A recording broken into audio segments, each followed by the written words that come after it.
तुम्हाला 1 barrel petrol diesel मिळत होतं बाहेरून आणताना, तेव्हा मात्र आपल्या मनमोहन सिंगांना 60 रुपये तुमचा आमचा पेट्रोलचा भाव होता.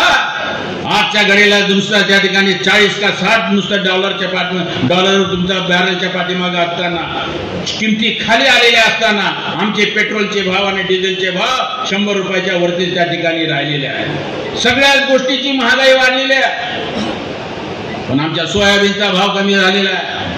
सगळ्याच गोष्टीचे महागाई वाढल्या, खताचे भाव वाढलेले आहेत, बियाण्याचे भाव वाढलेले आहेत, आमचा प्रवास खर्च वाढलेला आहे, आमच्या नोकऱ्या आमच्या त्या ठिकाणी शिक्षणाचा खर्च वाढलेला आहे, आरोग्याचा खर्च वाढलेला आहे. आम्हाला जीवन जगताना त्या ठिकाणी 2.5 पट महागाई त्या ठिकाणी आलेली आहे, पण आमचं इन्कम वाढलेलं नाही. अशा वेळेस आमच्या देशामध्ये 48 शेतकरी दररोज आत्महत्या करतात, त्यातले 8 तुमच्या माझ्या महाराष्ट्रातले.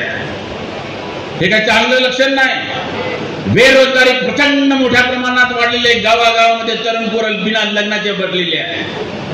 अशी परिस्थिती या माणसानं करून सोडलेली आहे. ना देशाच्या सीमा सुरक्षित आहे, ना देशाला त्या ठिकाणी परराष्ट्रापासून जो धोका संभवतो तो संपलेला आहे. काल परवा पहलगाम मध्ये त्या ठिकाणी 4-5 माणसं अतिरेकी येतात, 250-300 किलोमीटर बिनमुभाटपणे येतात. त्यांना ना कोणी अडवणार आहे, येऊन तुमच्या आमच्या असलेल्या पर्यटकांना 26 लोकांना त्या ठिकाणी यमसदनी त्यांच्या बायकांच्या पुढे पाडता मारतात आणि आरामात निघून जातात. पण त्यांना कोणी अडवताना आणि त्यांना मारताना किंवा पकडताना कोणी दिसत नाही. त्या नावानं तिथं सिंदूर सारखा त्या ठिकाणी कार्यक्रम केला जातो, पण जे आले ज्यांनी मारलं त्यांना त्या आतंकवादी सापडले, ना त्यांचा खात्मा त्या ठिकाणी करण्यात आलेला आहे. तरी पण युद्ध तुमचं आमचं थांबलेलं आहे, पण आपल्या म्हणण्यानुसार नाही तर त्या ट्रम्प साहेबाच्या म्हणण्यानुसार केलेलं आहे. म्हणजे आमचं सार्वभौमत्व सुद्धा राहिलेलं नाही. आम्ही युद्ध केव्हा सुरू करावं, युद्ध केव्हा संपवावे, तिसरं राष्ट्र ठरवायला लागलेलं आहे. गेल्या 50 स्वातंत्र्य मिळाल्याच्या पर्यंत एकदाही अशी घटना घडली नाही. आम्ही आमच्या मनाने युद्ध करत होतो, आमच्या मनाने युद्ध थांबवत होतो, पण आता मात्र कुठला तरी तिसराच राष्ट्र त्या ठिकाणी आमचं युद्ध करवतोय आणि थांबवतोय. त्याची कारण काय समजायचं कारण नाही. आणि म्हणून हा जो पंतप्रधान आहे, आमच्या आजूबाजूच्या राष्ट्रापासून सुद्धा आमचं संरक्षण करू शकत नाही. ना आमचे त्या ठिकाणी नेपाळचे संबंध चांगले राहिलेले आहेत, ना भूतानशी राहिलेले आहेत, ना बांगलादेशचे राहिलेले आहेत, ना पाकिस्तानशी राहिलेले आहेत, ना कझाकिस्तानचे राहिलेले आहेत, ना तुर्कमेनिस्तानशी राहिलेले आहेत, ना उझबेकिस्तानचे झालेले आहेत, ना आमच्या श्रीलंकेची राहिलेली आहेत, ना त्या ठिकाणी असलेल्या मालदीवशी राहिलेले आहेत. आमचे कोणाशी संबंध चांगले राहिलेले आहेत. या सिंदूरच्या ऑपरेशन मध्ये एक राष्ट्र आमच्या बाजूने उभं राहिलं नाही, पण पाकिस्तानच्या बरोबर ते तुर्की राहिलं, पाकिस्तानच्या बरोबर ते असलेले बाकीचे मुस्लिम काही राष्ट्र राहिले, पण आमच्या बरोबर ते कोणी त्या ठिकाणी उभं टाकलेलं नाही. तेव्हा आमचं परराष्ट्र धोरण फिसकटलेलं आहे, आमचं संरक्षण व्यवस्था फिसकटलेली आहे, आमच्या राज्यामधले संबंध खराब झालेले आहेत, आमचा शेती व्यवस्था त्या ठिकाणी मोडकळीला आलेला आहे, आमचे उद्योगधंदे थांबायला लागलेले आहेत. काही मुठभरच लोक श्रीमंत होत आहेत आणि सगळी माणसं गरिबीमध्ये लोटल्या गेलेली आहेत. 80 कोटी लोकांना राशनवरती जगावं लागत आहे आणि तुमचे माझे मत सुद्धा सुरक्षित राहिलेले नाही. लोकसभेच्या निवडणुकीमध्ये 4,65,00,000 मतदान बोगस झालेलं आहे आणि त्याच्या आधारावरती या युपीएच्या लोकांच्या एनडीएच्या लोकांचे 79 खासदार निवडून आलेले आहेत. 292 मधून 79 काढलं तर हे अल्पमतामध्ये जाणारे आहेत. यांचं सरकार येणार नव्हतं तरी केंद्रात आलं, राज्यात येणार नव्हतं तरी त्यांचं आलं, हरियाणामध्ये येणार नव्हतं तरी त्यांचं आलं. असे सगळे राज्य त्या ठिकाणी इमानदारीनं जिंकणार न घेता लोकांच्या मताचं गमन करून त्या ठिकाणी राज्य आणण्याच्या संदर्भातलं काम केलेलं आहे. तुम्हाला आम्हाला हिंदू आणि मुसलमानांच्या मध्ये झगडे लावून देऊन वेगवेगळ्या धर्माच्या नावानं भडकवत टाकत, तुम्हाला गुंतवण ठेवत राज्याची सूत्र, राज्याचा पैसा, देशाचा पैसा लुबाडतायत आणि त्या ठिकाणी अंबानी अडाणीच्याच घरामध्ये पैसे भरले जात आहेत आणि मुलीकडे लोक गरीब होत आहेत आणि काही मुठभर श्रीमंत होत आहेत. अरे या देशामधले 100 माणसांच्याकडे फक्त 57 लाख कोटी रुपये आहे आणि 50% लोकांच्याकडे फक्त 3% संपत्ती आहे. इथल्या प्रत्येक माणसाचं उत्पन्न त्या ठिकाणी मेजॉरिटी लोकांचं उत्पन्न पण त्या ठिकाणी 334 रुपये पर दिवस आहे.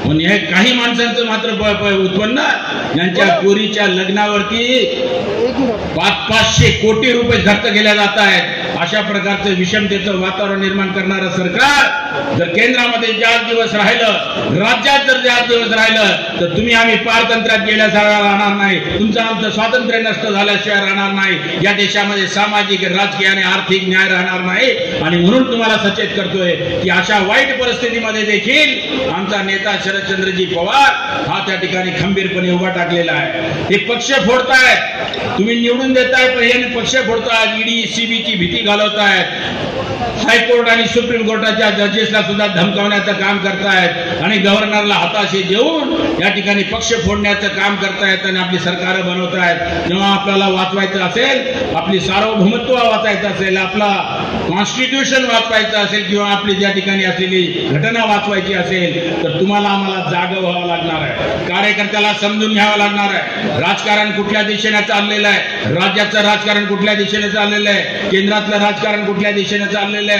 ते कुठल्या भूमिका मांडतायत, ते राष्ट्रहिताचे आहेत का राष्ट्रविरोधी आहेत, याच्या संदर्भातला सगळा अभ्यास आपल्या डोक्यामध्ये कार्यकर्त्याच्या मनात असला पाहिजे.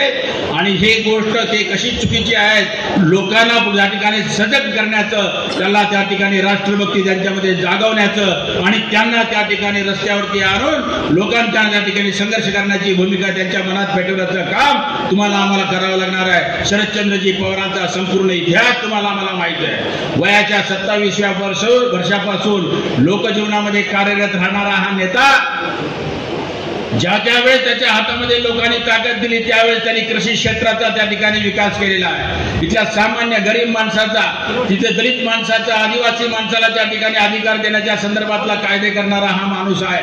मंडल आयोगाची अंमलबजावणी करणारा हा माणूस आहे. तुमच्या माझ्या मराठवाड्यामध्ये बाबासाहेब आंबेडकरांचं नाम विस्तार करत तुमच्या माझ्या नांदेडला त्या ठिकाणी विद्यापीठ देणारा हा माणूस आहे. आपल्या गोदाकाठी असलेल्या शेतकऱ्यांच्या शेतीला जावणारा रस्ते विकास करणारा हा माणूस आहे. तुमच्या आमच्या शैक्षणिक संस्था या भागामध्ये उभा करणारा माणूस आहे. किनवट असो, माहूर असो, भोकर असो, हबगाव असो किंवा तुमच्या त्या ठिकाणचं नायगाव असो, या सगळ्या गावांना कॉलेजेस देणारा हा माणूस आहे. माध्यमिक शाळांचं जाळं पसरवणारा हा माणूस आहे. आणि शेतकऱ्यांच्या हिताच्या संदर्भामध्ये जेव्हा जेव्हा संघर्षाची भूमिका एक तो संघर्ष करणारा संदर्भातला हा माणूस आहे. वयाच्या 85 वर्षी कॅन्सरवरती मात करून आपला पक्ष फुटलेला असताना सुद्धा त्यांना न घाबरता ठामपणे उभा टाकून राष्ट्रहिताची भूमिका मांडणारा, त्याचबरोबर शाहू फुले आंबेडकरांची भूमिका मांडणारा आणि त्याचबरोबर छत्रपती शिवाजी महाराजांची भूमिका मांडणारा आणि सर्वातल्या गरीब माणसाला न्याय देण्याच्यासाठी म्हणून पक्ष संघटन वाढवणारा आणि आमच्यासारख्या कार्यकर्त्याला त्या ठिकाणी पुढे करून लोकांच्या पर्यंत जाण्याची प्रेरणा देणारा हा असा माणूस आणि असा हा नेता, त्याचा हा पक्ष, त्याचे हे तुम्ही कार्यकर्ते. म्हणून तुम्हाला हात जोडून विनंती करण्यासाठी मी या ठिकाणी आलेलो आहे की मित्र, आपण एका पक्षामध्ये आहोत म्हणजे काय आहोत, आपल्याला नेता मंजूर असला पाहिजे, नेत्याचं कार्य मंजूर असलं पाहिजे आणि त्याच्याबद्दलची माहिती असली पाहिजे, आपल्या भूभागाचा रचना माहिती असली पाहिजे, आपले प्रश्न कोणते आहेत, आपल्या माया बहिणीचे प्रश्न कोणते आहेत, त्यांच्या संरक्षणाचे प्रश्न कोणते आहेत, त्यांच्या उत्पन्नाचे प्रश्न कोणते आहेत, त्यांच्या आरोग्याचे प्रश्न कोणते आहेत, त्यांच्या शिक्षणाचे प्रश्न कोणते आहेत, त्यांच्या दळणवळणाचे प्रश्न कोणते आहेत, याच्या संदर्भातली जाण आधी आपल्याला हवी आहे. आणि त्यासाठी म्हणून लोकांच्या मनामध्ये विश्वास निर्माण केल्यानंतर लोक त्या ठिकाणी त्यांच्याबरोबर उठल्यानंतर, बसल्यानंतर, त्यांचं सुख दुःख ऐकल्याच्या नंतर त्याला वाटेल, त्या गरीब माणसाला वाटेल, अरे हा माणूस बरोबर आहे, या माणसाचा विचार बरोबर आहे, तू राष्ट्राला मजबूत करणार आहे, मला मदत करणार आहे, माझ्या गावाला पुढे नेणार आहे, किंवा ह्या माणसाच्या पाठीमागे आम्ही राहूया, ह्याच्या नेत्याच्या पाठीमागे आम्ही राहूया, ह्याच्या पक्षाच्या पाठीमागे आम्ही राहूया.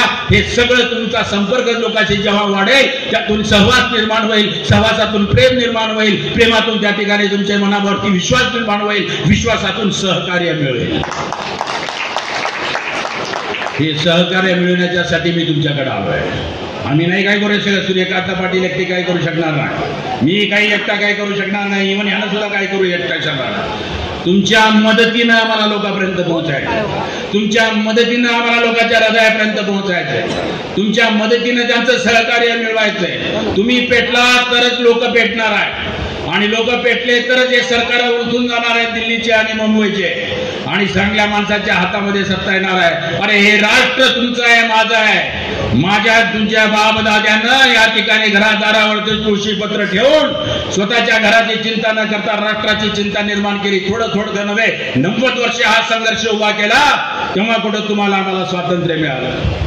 आणि मिळालेलं स्वातंत्र्य कशा पद्धतीने राबवायचं याचं मार्गदर्शन बाबासाहेब आंबेडकरांनी 2.5 वर्ष खपून केलेलं आहे. सांगितलं की हे राष्ट्र कसं उभा करायचं आहे, स्वातंत्र्याचा उपयोग कसा घ्यायचा आहे, आम्हाला कसं राष्ट्र निर्माण करायचं आहे, आम्हाला असं राष्ट्र निर्माण करायचं जे कोणाच्या एकाच्या बापाचं असलं नाही पाहिजे, कोणी एकटा मालक असता कामा नाही, हे गणराज्य असेल, लोकांचं राज्य असेल, लोकांच्या हातामध्ये अधिभौतिक सत्ता असेल, हे सार्वभौम असेल, कोणाच्या एकट्याचं ऐकायचं काही कारण नाही। आणि आम्हाला असं राष्ट्र उभा करायचं की ज्या राष्ट्रामध्ये लोकशाही सुदृढ करायची आहे, तिथं समाजवाद आणायचा आहे आणि सेक्युलर राष्ट्र धर्मातीत सत्ता निर्माण करायची आहे। इथं असलेल्या संख्येनं किती जरी कोणी मोठा असला तरी कुठल्या एका धर्माची सत्ता असणार नाही। हिंदू मुसलमान या ठिकाणी एकचपणे राहतील, शीख ईसाई एकचपणे राहतील, कोणी कोणाला कमी लेखणार नाही, कोणी कोणाला त्या ठिकाणी झोपणार नाही, सगळ्याला त्या ठिकाणी विचार करण्याची, विचार अभिव्यक्त करण्याची संधी राहणार आहे। कोण कुठल्या गोष्टीवरती श्रद्धा ठेवावी, कोणत्यावरती विश्वास ठेवावा याची त्याला त्या ठिकाणी मुभा राहणार आहे। आणि एवढंच करत नाही तर प्रत्येकाला उत्कर्षाच्या समान संधी आम्हाला देत लोकांमध्ये बंधुभाव निर्माण करत देशाची राष्ट्रीय एकता आणि अखंडता त्या ठिकाणी आम्हाला निर्माण करायची आहे। आजचं सरकार काय करतंय, हिंदू मुसलमानामध्ये झगडे लावतंय, मुसलमानांच्या हिंदूच्या मनामध्ये मुसलमानांच्या बद्दल द्वेष निर्माण करतंय, त्यांच्यामध्ये झगडे व्हावे, दंगे व्हावे, अस्थिरता निर्माण व्हावी आणि आपलंच राज्य त्या मतभेदातून कायम राहावं म्हणून त्या ठिकाणी जातीय वेश पेरणी करतायत। मराठ्याने वेगळं भडकवायचं, न देता येणारं आश्वासन त्या ठिकाणी स्वतः त्या ठिकाणी घटनेमध्ये बदल केल्याशिवाय आरक्षण देता येत नाही हे त्यांना चांगलं माहिती असताना कायदा केल्याचं नाटक करायचं आणि तिकडे ओबीसीला वेगळंच गोंजारायचं। आरक्षणाच्या नावावरती समाजामध्ये जातीमध्ये भेद निर्माण करायचे आणि स्वतःच्या खुर्च्या मजबूत करून घ्यायच्या, अशा प्रकारचे लोक द्वेष पेरणारे, घटनेच्या विरोधी वागणारे आणि सत्ता हातात आल्याच्या नंतर कायद्याचा गैरवापर करत ईडी सीबीआयला त्या ठिकाणी वेगवेगळ्या पद्धतीने राबवून, मनमानी पद्धतीने राबवून पक्ष फोडणारे, संघ फोडणारे, लोकांच्या मताचा अनादर करणारे हे माणसं या देशाचं कल्याण करू शकणार नाहीत, फक्त मुठभरांचं कल्याण करतायत। म्हणून विषमता वाढीला लागलेली आहे, तुमचं आमचं असलेलं त्या ठिकाणी अस्थिर जीवन झालेलं आहे, महागाई टोकाला गेलेली आहे, समोर अंधकार दिसायला लागलेला आहे। अशा प्रकारच्या लोकांना जर हकलायचं असेल तर लोकांना जागा करावं लागेल, लोकांना सचेत करावं लागेल की निवडणुका गांभीर्यानं घ्या, त्या पद्धतीनं घ्या, त्याला पैसे विकण्याच्या खरेदी करण्याच्या ह्याच्यावरती आणू नका। तुम्हाला देशाच्या संदर्भानं, तुम्हाला राज्याच्या संदर्भानं, गावाच्या संदर्भानं चांगल्या माणसाच्या हातामध्ये गाव पातळीपासून देश पातळीपर्यंत सत्ता त्या ठिकाणी दिली पाहिजे, तरच हे घडणार आहे, अन्यथा घडणार नाहीये। आणि म्हणून ती भूमिका जोपर्यंत तुम्ही करणार नाही, तुम्हाला समजणार नाही आणि तुम्ही त्याच्याबद्दल कटिबद्ध होणार नाही आणि त्या अर्थानं लोकांपर्यंत, गावापर्यंत जाणार नाही। माझी इथल्या संघटनेच्या प्रमुखांना, अध्यक्षांना विनंती आहे, आपण आपल्या या जिल्हा परिषदमध्ये असलेली जितकी काही गावं आहेत, तुमच्या विधानसभा क्षेत्रामध्ये जितकी गावं आहेत, त्या प्रत्येक गावामध्ये 10-10 माणसं तयार करा, कमिट्या तयार करा, त्याचा अध्यक्ष नेमा, त्या गावाला नियमितपणे जा, त्या गावाच्या समस्या ओळखून घेण्याचा प्रयत्न करा, त्याची आखणी करा आणि त्यांना विश्वास द्या। वेळोवेळी वेगवेगळ्या प्रसंगामध्ये एकमेकाला भेटत जा, बोलत जा, बसत जा, चर्चा करत जा आणि त्यातून एक सांघिक शक्ती तुम्ही निर्माण करा। त्या सांघिक शक्तीच्या जोरावरती लोकांना विश्वास द्या।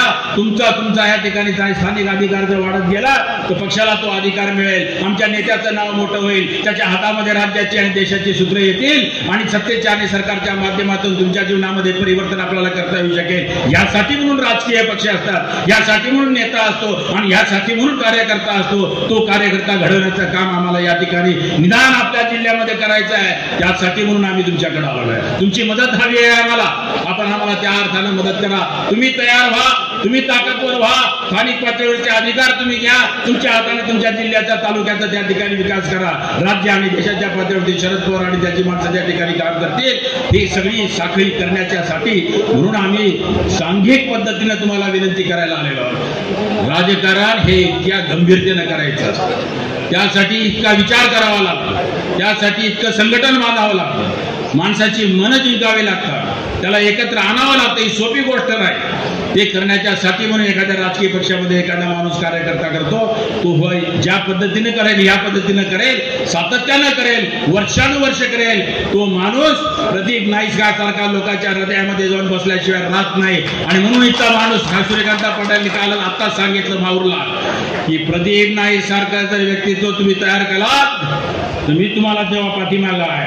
आता येणारे 3-3.5 वर्ष तुम्हाला त्या पद्धतीने आपल्या या भागामध्ये विकास करायचा आहे. आणि प्रदीपवरती सगळं खऱ्या अर्थाने तुमची श्रद्धा असेल तर तुम्हाला प्रदीप सारखाच माणूस तयार करावा लागणार आहे आणि आपल्या या मतदारसंघाचं जतन करावं लागणार आहे आणि या अरिष्टांच्या पासून आपल्या संकटापासून आपल्याला वाचवावं लागणार आहे.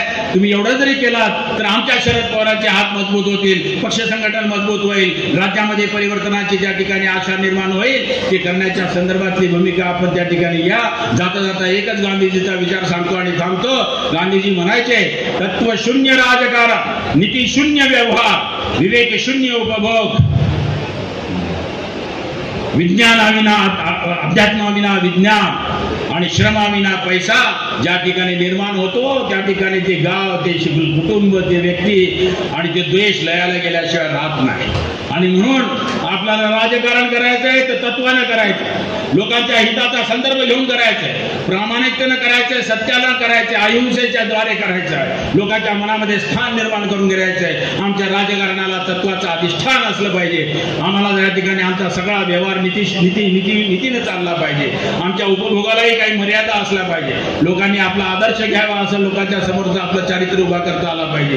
तरच आपल्याला खऱ्या अर्थानं विकास करता येईल. राजकारणाचा धंदा करणाऱ्यांच्या हातामध्ये जर आपण राज्याची सूत्र दिली ते मोठे होतील, त्यांचा धंदा होईल, पण आपण देशोधडीला लागल्याशिवाय राहणार नाही. हे राष्ट्र देशोधडीला लागल्याशिवाय राहणार नाही. आणि ते जर होऊ द्यायचं नसेल आणि तुम्ही खरे राष्ट्रभक्त असाल तर तुम्हाला चांगला नेता हुडकावा लागेल, त्यावरती पक्ष हुडकावा लागेल, आपल्या गावामधला नेता हुडकावा लागेल, तालुक्यातला नेता हुडकावा लागेल आणि जो त्या पद्धतीने समोर जायला तयार आहे त्याच्याच पाठीमागं त्या ठिकाणी आपली ढाल पाठीमागं मजबूतीने उभा केली पाहिजे. तरच आपल्या या ठिकाणचं कल्याण होईल. आपण त्या दृष्टीने कामाला लागताल अशा प्रकारचा आशावाद आणि विश्वास या ठिकाणी व्यक्त करतो आणि आपली रजा घेतो. जय हिंद, जय भारत, जय महाराष्ट्र. तुम्ही पाहत आहात महाराष्ट्राच्या कुशीतलं GK न्यूज मराठी. साथ जनतेची, भूमी महाराष्ट्राची.